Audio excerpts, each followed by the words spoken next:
Guys, आप लोग कैसे हो? आई होप, आशा करते हैं आप लोग बेटर होंगे। आज हम जो है बिहार के बारे में, हम नदियाँ के बारे में बात कर रहे हैं। ठीक है, तो हमने इससे पहले एक और वीडियो डाला था, बिहार में जो नदियां हैं वो कितनी ज़िले से गुजरी है। कल की क्वेश्चन था, बिहार जो है नदियां कितने ज़िले से गुजरी है, तो लगभग 12 कितने ज़िले से होकर गुजरी है, तो 12। यहाँ तुम लिख सकते हो कितने ज़िले से होकर गुजरी है, तो बिहार में गंगा कितने ज़िले से, 12 ज़िले से। ओवरऑल हमने बात किया था कल बिहार में कितने ज़िले से, 12 ज़िले से। आज हम बात करेंगे उत्तर बिहार की नदियाँ, इस साइड वाली नदियाँ। ये कौन कौन सी नदियाँ इस साइड से, बिहार के उत्तर साइड से कौन कौन सी नदियाँ बहती है। इसके बाद हम अगले वीडियो में हम बात करेंगे दक्षिण से गुजरने वाली नदियाँ। तो ओवरऑल हमने जान लिया कि बिहार कितने ज़िले से गुजरती है गंगा, 12 ज़िले से। ये बीपीएससी में भी क्वेश्चन पूछा गया और अदर मतलब बीएसएससी या अदर कंपटीशन में भी इस तरह की क्वेश्चन पूछे जाते हैं, फैक्चुअल डाटा। सबसे पहले हम बात करेंगे उत्तर बिहार की नदियाँ। चलिए हम ना देरी किए उत्तर बिहार की नदियाँ की बात कर लें आप लोगों से। देखिए उत्तर बिहार में सबसे पहले घाघर, जिसे हम घाघरा नदी के नाम से जानते हैं। इस साइड देखो, इसे हम क्या कहते हैं, घाघरा नदी। इसके अलावा आपको ये भी पता होना चाहिए बिहार में जो गंगा जी प्रवेश करती है एकदम कब्र होते, मतलब हल्की सी टेढ़ी होती है। इसके चलते क्या होता है, ये टेढ़ी होने के कारण जितनी भी नदियां हैं जो भी है वो कहाँ होता है, गंगा में आके मिल जाती है। अब देखो घाघरा नदी, घाघरा को दूसरे नाम से किस नाम से जानते हैं, ये भी पूछ सकता है, सरयू नदी। किस नाम से जानते हैं, घाघरा को सरयू नदी भी कहते हैं। इसके अलावा हम और दूसरे नाम से भी इनको हम पुकारते हैं, परुसनी नदी भी, सरयू नदी और परुसनी नदी भी कहते हैं। ये देखो सबसे पहला क्वेश्चन, घाघरा को किस नाम से जानते हैं, सरयू या परुसनी नदी। अब देखो यहाँ घाघरा जो प्रवेश कहाँ से करती है, यहाँ सीवान से प्रवेश करती है। बिहार में कहाँ से प्रवेश करती है, सीवान। आप लोग नोट करते होंगे, बिहार में कहाँ से प्रवेश करती है, तो सीवान से बिहार में प्रवेश करती है। और कहाँ जाके गंगा में मिल जाती है, तो आपको पता होना चाहिए सारण में।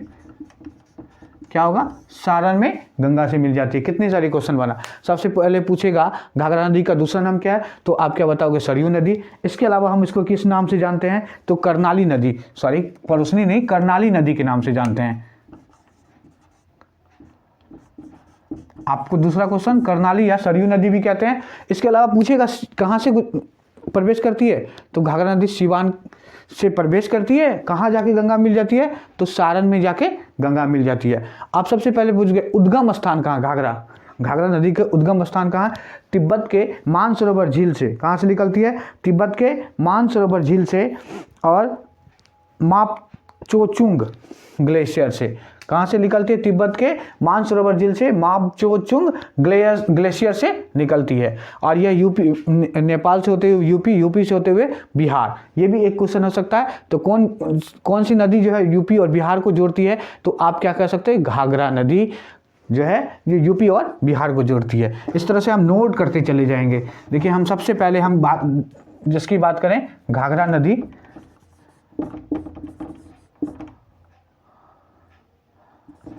घाघरा नदी को क्या कहते हैं, सरयू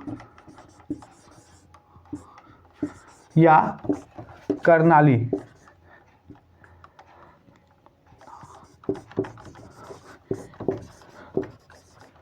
नदी के नाम से जानते हैं। इसके अलावा दूसरा पॉइंट हम इसके बारे में, घाघरा नदी के बारे में क्या कर सकते हैं, कहाँ से निकलती है, तिब्बत के मानसरोवर झील से। तिब्बत के मानसरोवर झील से। कहाँ, कौन से ग्लेशियर से, मापचिंग ग्लेशियर। उसका जो नाम है मापचोंगचिंग ग्लेशियर, चोंगचिंग, मापचुंग ग्लेशियर से। कहाँ से निकलती है, तिब्बत के मानसरोवर झील के मापचुंग ग्लेशियर से निकलती है। आप लोग नोट कर लिए होंगे। ठीक है। इसके अलावा हम बिहार में पूछेगा बिहार में कहाँ प्रवेश करती है, तो बिहार में यह कहाँ प्रवेश करती है, सिवान में। पूछेगा बिहार में कहाँ प्रवेश करती है, बिहार में कहाँ प्रवेश करती है प्रवेश, तो आप क्या लिख सकते हैं, सिवान में। इसके अलावा एक और क्वेश्चन बन सकता है, तीसरा पॉइंट हम नोट कर सकते हैं, इसको किस और नाम से जानते हैं, ये सारण में गंगा में जाके मिल जाते हैं, या सारण में गंगा में मिल जाती है। आप इसको नोट कर सकते हैं। चलिए आप लोग नोट कीजिए। हम इसके बाद दूसरी नदी के बारे में हम बात करेंगे। घाघरा के बाद कौन सी नदी है, गंडक नदी। हम एक एक पॉइंट्स आपको नोट करवाते जाते हैं। दूसरा क्या है, गंडक नदी। अब देखो यहां से गंडक नदी, यहां से यहां से यहां से यहां,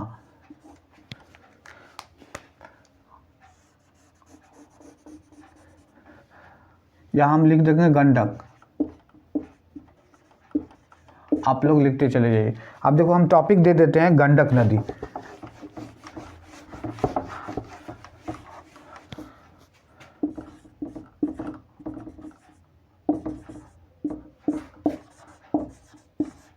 अब देखो गंडक नदी कहाँ से प्रवेश करती है, इससे पश्चिमी चंपारण है तो वह क्या हो जाती है, पश्चिमी चंपारण से प्रवेश करती है। तो पूछेगा गंडक नदी कहाँ से बिहार में प्रवेश करती है, तो पश्चिमी चंपारण से। कहाँ से, पश्चिमी चंपारण से। गंगा में कहाँ मिल जाती है, ये भी बहुत इंपॉर्टेंट है, गंगा में कहाँ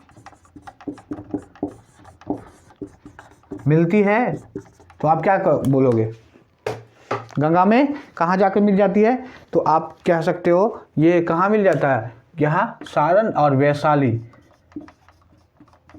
कहाँ मिलती है, वैशाली में।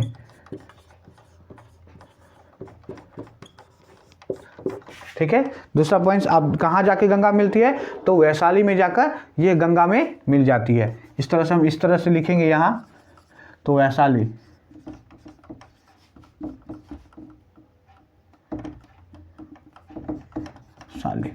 दूसरा पॉइंट लिख लिए, पश्चिमी चंपारण से बिहार में प्रवेश करती है, और इसके अलावा ये गंगा में जाकर कहाँ मिल जाती है, वैशाली में जाकर मिल जाती है। यहाँ से आपका क्वेश्चन बन चुका होगा। इसके अलावा ये निकलती कहाँ, नेपाल। कहाँ से निकलती है, सबसे पहले बात करेंगे तो नेपाल से निकलती है। नेपाल से के बाद कहाँ आती है, यूपी। यूपी के बाद कहाँ आता है, पश्चिमी चंपारण, बिहार।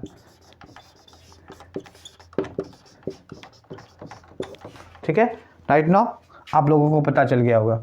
इस तरह से हमारा बिहार में नेपाल, यूपी से होते हुए पश्चिमी चंपारण में प्रवेश करती है, और कहाँ जा गंगा मिल जाती है, वैशाली में गंगा के पास मिल जाती है। बहुत सारे बुक में वैशाली और सारण के बीच में भी रहता है, हम ऐसा भी कह सकते हैं वैशाली और सारण के बीच में होती है। चलिए हम अगली बात करेंगे, बूढ़ी गंडक।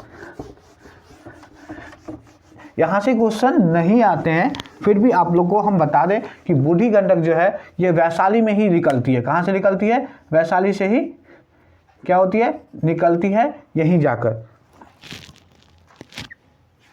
तो आपका यहाँ बूढ़ी गंडक हो जाएगा।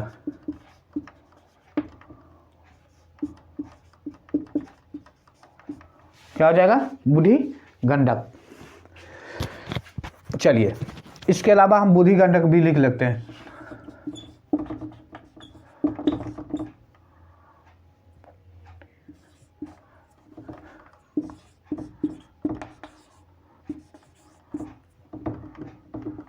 बूढ़ी गंडक।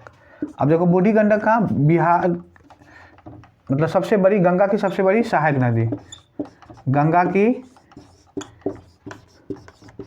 सबसे बड़ी सहायक नदी ये भी पॉइंट्स आप लोगों को पता गया। बूढ़ी गंडक क्या है? गंगा की सबसे बड़ी सहायक नदी है। चलिए बूढ़ी गंडक तक हम लोग आ गए। बूढ़ी गंडक के बाद हम लोग किसकी बात करेंगे? तो आप बूढ़ी गंडक हो गया ये, इसके बाद हम कोसी की बात करेंगे और महानंदा की बात करेंगे। ठीक है, कोसी के बाद हम महानंदा की बात करेंगे। कोसी से हम पहले एक और हम बात कर सकते हैं बागमती। हम यहाँ बागमती भी ले सकते हैं। यहाँ देखो बागमती और कोसी, यहाँ जाके कोसी के पास ही मिल जाता है। और ये कहाँ मिलता है? मुंगेर के पास। कहाँ मिल जाता है? मुंगेर के पास। ये देखिए यहाँ से गया और यहाँ,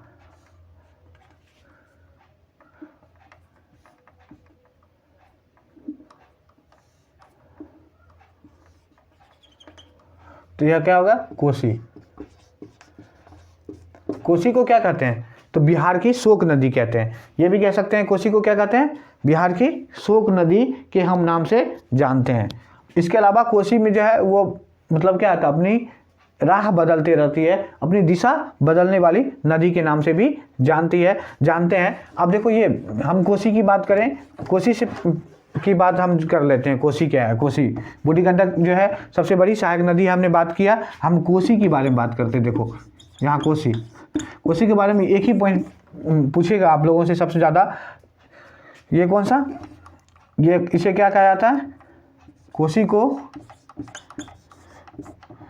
बिहार का शोक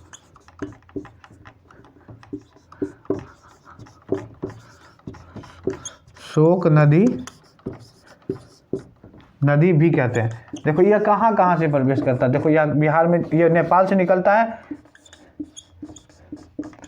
नेपाल के बाद कहाँ चले जाएगा? यहाँ नेपाल के बाद हमारा जो है ये बिहार पहुँचता है। बिहार में सबसे पहले यहाँ सुपौल पहुँचता है। ये किसको पास? सुपौल, सहरसा, और इसके अलावा कहाँ चले जाता है? पूर्णिया।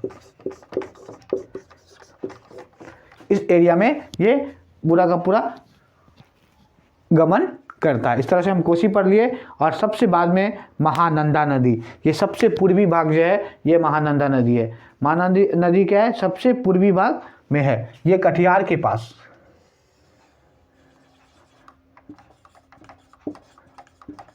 महानंदा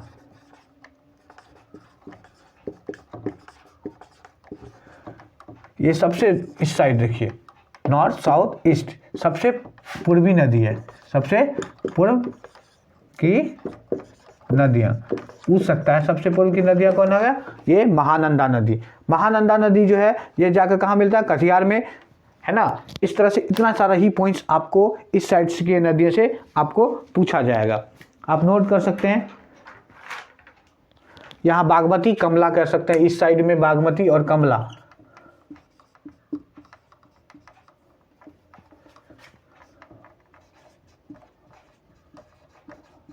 दूसरा क्या आ जाएगा?